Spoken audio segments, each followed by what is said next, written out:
Hello everyone, this is Gorax and today I'm gonna show you how to build the top tier Ice Blast team against Temporal Vortex in Season 2. This team will defeat any Flora team as well as scale better in the endgame for the Temporal Vortex. I'm gonna show you the most powerful formation from the Chinese version of the game and few tweaks you can do, as well as few other things. So if you're looking to compete and be rank 1, make sure you watch this video. First, let's go over the main formation and then replacements, as the supports also matter. We'll use Ailla this time round with Ancestral Protection set, as well as Horn buff. This will help us to boost the damage of our heroes. The fourth item, the mythic equipment, is just try to get the best alignment and defense one, as there's no really other set that is good. Stat-wise, we want to ensure Ailla has the highest HP and we're looking for all the talents that reduce damage taken. Ailla's inspirations will also help her to survive longer and keep your team alive. The second support will be Felosia, the best shielder in the game by far. Since we have Ancestral Protection on Ailla and we really need two supports here, since we don't have any attack penalty and the boss hits like a truck, we will use Felosia with Aurelium Vest. We'll also use Felosia with Puppeteer set, which will grant us an extra ultimate energy. This will work only on Ice Blast heroes, but we don't really need extra energy on Ailla, as the rotation of the boss is 20 seconds. So that's what we want, 20 seconds rotation. And we're going to use the new mythical equipment, Wild Sun's Devotion. When the wearer grants a shield, the target deals 12% more damage for 10 seconds, which is amazing. And also, one of the reasons why our skill timings will be a little bit different, and I'll show you that. We build her with obviously as much alignment as possible and defense as well to mitigate the damage. Let me quickly show you the talents that I've opted out for going. We don't really need this since we have Ailla and we'll have debuff immunity, so we don't need this spell. Losing or refreshing above restores 5% of HP of the hero, which is quite good. This is, again, not necessary in this case. We could look at changing this for something else, like, for example, this one to grant extra ultimate energy. But since we don't really cast anything on auto, it's not necessary as well. When possesses buff, increases resistance. So there's like not really the best option here, but this is something to consider. Maybe we could then roll her on full auto. When it comes to the next talents, we're taking the damage reduction when shielded, and here when the ultimate skillful recharge grants 5% shield to the ally with the lowest HP, we want some extra or as much as shields on the targets as possible. She will be the last one dying, so we don't really worry about this. More we want to build all the help we can for the team, because the squishy damage dealers will die fast. Next, we're gonna have Beldelle as the main damage dealer, and that is going without question. Okay, she is what makes Ice Blast so powerful. She will be your main damage dealer. She'll be doing around 1.5 million DPS at this stage with what I have built here. So her artifact is crucial here. We will have the equipment Finals Admonition, 6% attack, so she's gaining 24% attack from that. You could also try and see what works better for you, which would be the Fearless Challenge, 16% increased damage. Try both of them, see what works best for you. This one worked better for me. And the new mythic equipment here called Crimson Shadow Hand. At the start of the battle, the wearer gains an attack bonus equal to 20% of the attack of the ally with the highest attack. This is quite important. This will grant her a lot of attack, especially since we don't really have a way to boost her attack through our heroes. And obviously we will use Carnage and we will use Emperor's Might here when at 100% damage dealt increased. She will be mostly at the 100% until she gets one-shotted later on. And we build her with as much crit rate as possible. You can go over the cap thanks to her passive and her artifact. So my equipment here is not super good. You're looking at like 150% of crit rate and crit damage at like 120, okay, because the conversion will work better. So keep that in mind. Obviously, when it comes to the talents, we want this to increase the battle skills damage. We don't really need like this because Shina will keep us going. We could go for extra healing, but you'll be topped. You'll just die eventually. This is something that I still need to test, as I don't think we need that at all. Then you gain 2 stacks when casting. We get this 10% damage up, so that's better than anything we get here. And also this one, when dealing damage with battle skill, gains attack. Her inspirations will help us deal even more damage because we get 8% attack per inspiration. And also this inspiration to Beldelle will already start hitting way harder each time the battle skill is cast, and she only casts battle skills. Increase the damage dealt by 2%. This effect stacks up to 10 times, so 20% damage increase if you have Beldelle with inspiration 2. Huge buff. Then extra crit rate 20% plus conversion to crit damage, even more attack here. So the conversion rate of the crit damage from the passive skill is now increased. So those who go on a whale and get inspiration 5, Beldelle will do a lot of damage. Any inspiration in Beldelle will increase your damage significantly, and I'm gonna show you the difference in a second. Then we're gonna have Shina, mandatory, obviously very good hero here, and you can build her in 2 different ways. First, I'm gonna show you the first variant with Mythic. As you can see, we don't really need to build a lot of crit rate, as we will be getting crit rate through her passive, 20% crit rate through that, so we're looking at 80% right now with the stats, so we're focusing on crit damage instead. Accuracy to apply, which is remain, this helmet again to gain even more attack. Once again, try this or the other set. As you can see, I opted out for this one in this case, as I had better stats on it. Emperor Might, as I said, most of our heroes will be at 100% HP thanks to shields and heals, and Carnage as well. The other option that you can consider is building the new set. It's called Emissary Whisper, so if you don't have Mythics, you can try this. When they were successfully inflicts a debuff, all allies deal 10% more damage, so this will mean your Beldelle is doing way more damage. But what you need to do is, you need to consider benefits of that plus the raw damage of Shina, and I'm going to show you both of the sets in action just in a second. First, let's go over what we use on Shina talent-wise. So we're going for this because she is doing a lot of damage. I went for this as well, just in case, because everything else is like, all right, cool. She's got a lot of crystals, so she doesn't really need that. And in here, we went for extra damage. She can do a lot of damage as well. And when dealing damage, increase her attack. Okay, so these are the talents. Now, inspirations. Obviously, I missed inspirations of Felosia, so let's just go over them quickly. When taking damage equal to 20%, has 50% of dispelling debuff. Not really necessary with Ailla in the team. This is good. This will help you with survivability of the whole team. So inspiration 2 is definitely worth. Skill haste, we don't really need that much, but obviously helps with battle skill. Extra HP and buff granted with the battle skill cannot be dispelled. So yeah, this inspiration 2 will be quite good. Will definitely help you. Everything else is rather optional.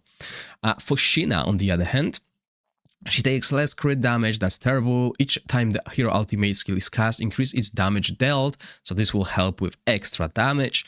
Crit rate and crit damage, extra damage, and extra damage. So the more inspiration, the more damage she will deal, which means the total damage of your team will increase. And then we have Zorak, changed and mandatory hero in this team. You might ask a question why we are using downpipe organ here, because we've been using this mythic equipment. So Beldelle will now benefit from the hero who has the highest attack. So this is why we build that, to give all range heroes 10% of his attack, and we build him with attack as well. We want as much attack percentage as possible. We still get extra crit from Shina's passive, so it's good. And also remember, this skill does scale with attack, so the passive that is granted to Eye heroes does scale with attack. So this is why we build him with this, and we're using the 3-year set. When the wearer casts an ultimate, all allies' elemental damage is increased, because he will be the first one to cast, because we got this 30% damage up to all allies, and other things. So we want that, and Carnage as well to increase the damage, put extra damage in the bank. When it comes to the talents of Zorak, we're gonna go for increased damage with when consuming. This skill here, gain damage, as you can see, pretty much the same talent tree across all of the heroes. Hopefully this will show you the stats here. That's what we are doing right now, almost 7,000 attack. Inspirations will obviously increase the attack, which means you transfer more attack to Beldelle. So all of them will be welcomed. The hero gains 50% damage bonus where their HP is higher than 85%, and that is going to happen quite a lot. Crit rate, crit damage, more damage, extra attack, and increase the ultimate skill initial energy by 5, which is okay, but not necessary. Although, I mean, yes, most of our damage is coming from the battle skills, so we don't really worry about the ultimates. We could probably even run everything here on auto. However, the reason why I like timing it is to align the skills. So these are the current times that I'm using. They might not be the best, and they might get tweaked eventually. So what we're doing here is, when it comes to rotation of our damage dealers, we cast Zorak's ultimate to grant 30% damage up to all allies, as well as the benefits of Zorak's passive. Then we follow with Shina to apply Witch's Remains, and then we follow with Beldelle to deal extra damage. Now, we do time them at 18 seconds, but that's not where most of our damage is coming.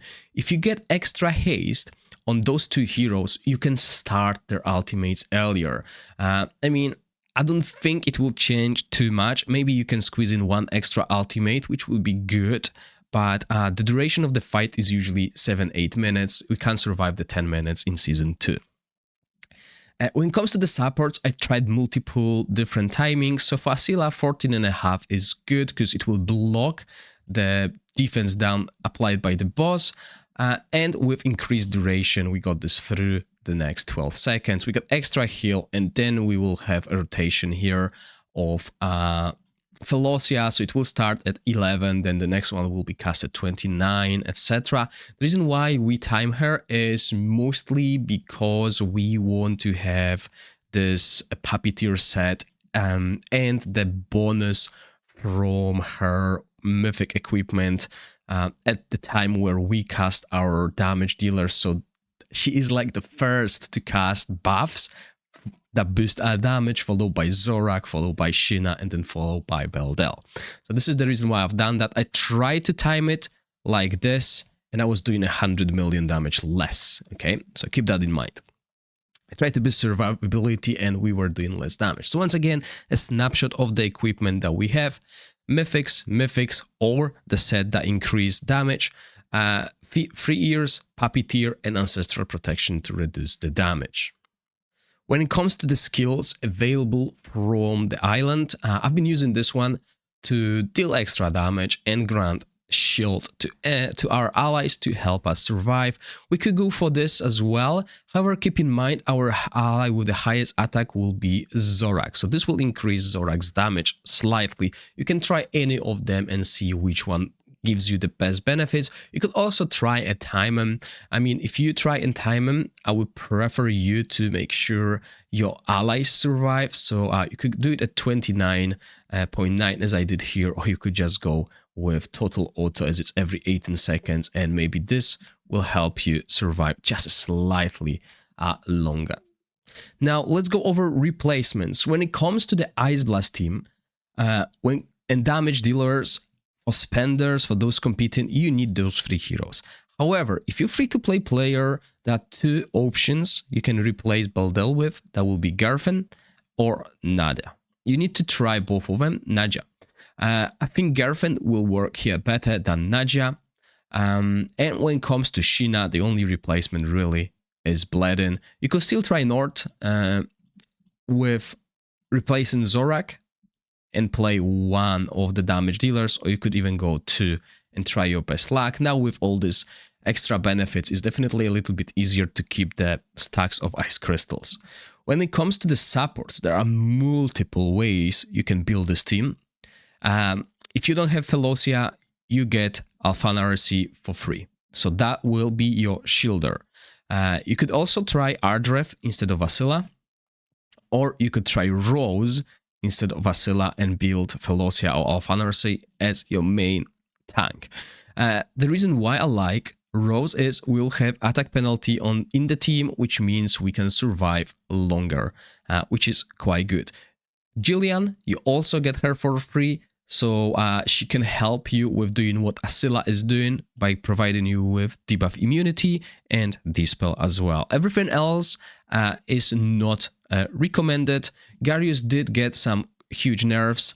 I'm not sure he would fit this role good, but he could fit the role of the shielder as well, thanks to the gatekeeper stuff, if you really want to use him. So those will be the replacements I would suggest if you really want to go this route. But this is the best in slot, I believe. Obviously, once we get later into the game, I'll test all of the different variants and formations as well. But for this video, let's focus on the best team. So let me quickly now run combat simulation for you, so you can see the damage. I did some changes during this video, so we'll be able to see how they affect as well. The first change that I've done is obviously removing the timing on the shield from the skill.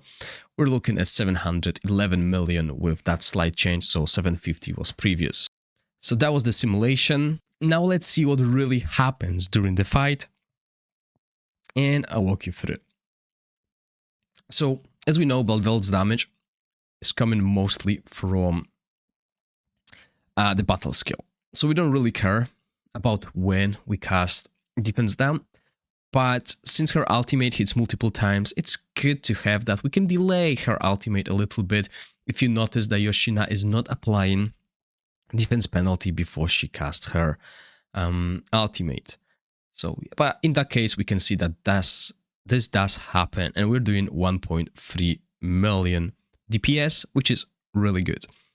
Asilla's ultimate prevents defense penalty being applied to our heroes, so we take less damage from these ultimates.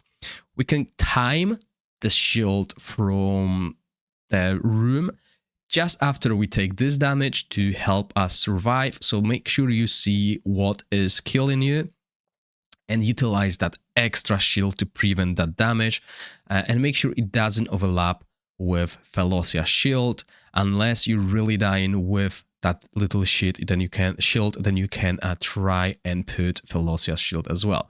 Now, I find it impossible to survive 10 minutes in this fight with the Psychic Core that I have, and my Psychic Core is a low level, just unlocking the 5 affinity for it to work, as I believe that's where some of the biggest whales will be once Temporal Vortex does unlock. Might not, but you will get there eventually. And when I do the tests with the tier list, I plan to do a tier list for Temporal Vortex in Season 2 as well.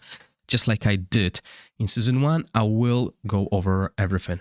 Obviously, depending on the weekly buff rotation, this will change, but this is basically the team that you build and then adjust looking at what is beneficial to your team. So there might be weeks where you need to change a few things, like adding extra accuracy to Shina until you hit the cap, etc. So look into that as well. So as you can see, we're at 570 million right now. And what I like about this team is the consistency compared to Flora team, which is very random.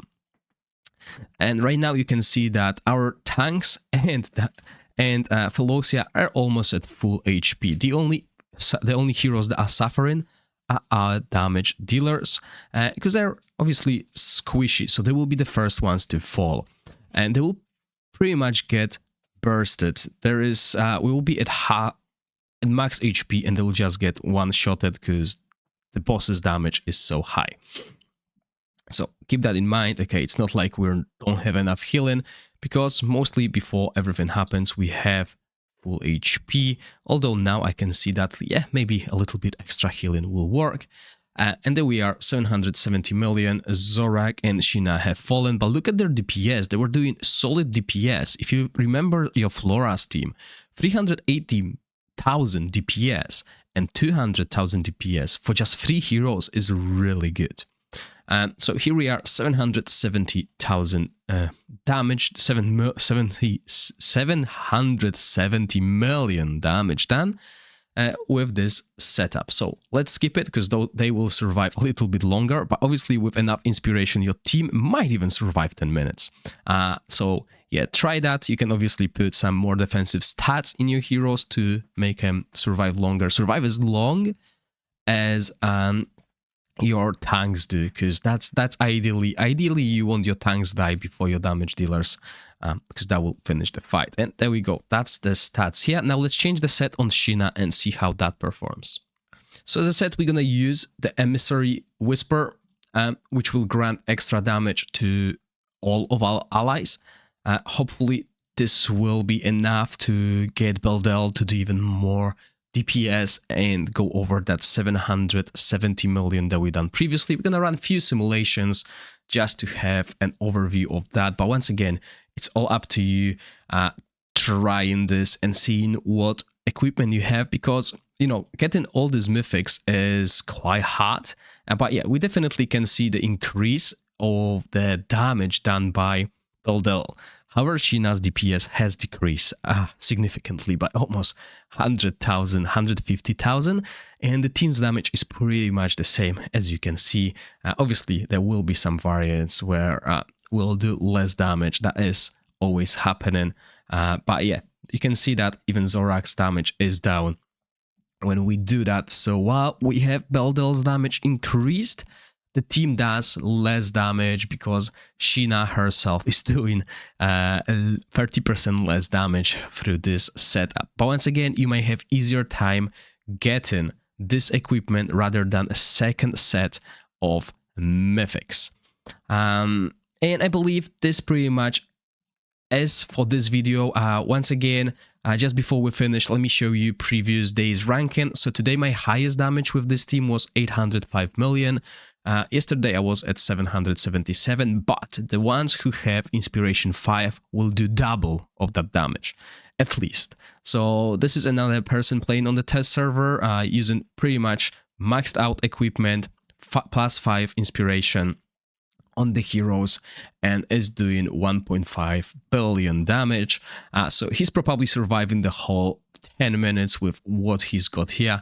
As you can see, a lot of extra stats compared to my heroes, and yeah, double the damage. So those of you who have highly inspired Beldelle teams will do a lot of damage, and I hope in the next few days I'll be able to cover Flora's team as well. I believe this season we will be running Flora with 2 supports rather than with 4 wild heroes.